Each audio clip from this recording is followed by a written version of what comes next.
meron pong pakinsuelo sa atin ang mahal na congressman. Yun. Bibigyan po tayo ng Yun? At papakansuelo? di ba?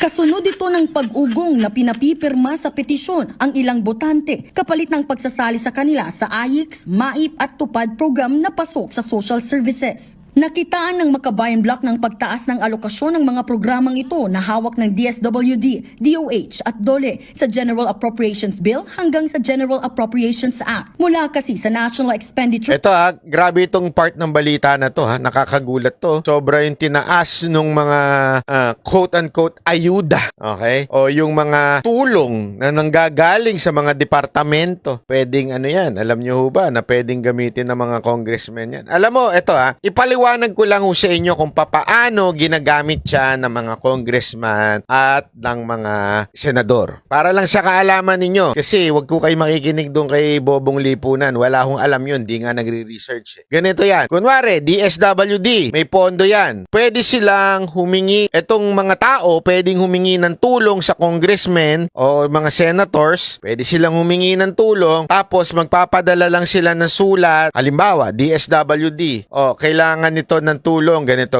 Ganon ang ginagawa nila. So, ganon napapakinabangan ng mga congressman yung kanilang mga perks ng nanggagaling sa DSWD or sa TUPAD. Dati ganon lang. Pero ngayon, iba na. Mismo nang yung DSWD ang nagpupunta sa programa ni Speaker. Ganon na ngayon. Kasi dati, re-refer lang ano to? Pare, papadala ka ng sulat. Galing sa congressman ko to. Humihingi ako ng tulong sa inyo, DSWD. Ito yung sulat.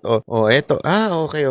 So, bibigyan ka ngayon, di ba? Dati ganun. Nung dumating na si Tamba, iba na. Yung na mismong buong departamento, nagpupunta na doon sa event ni Tamba. May mukha pa, Mag-asawa pa sila, di ba? Parang gustong palitan si Katniel. Hiling na pondo para sa AYICS o Assistance to Individuals in Crisis Situation. Kita niyo yan, laki ng nilaki, national. Dati, yan, ganyan kidalaki, DSWD na mahigit 19 billion pesos.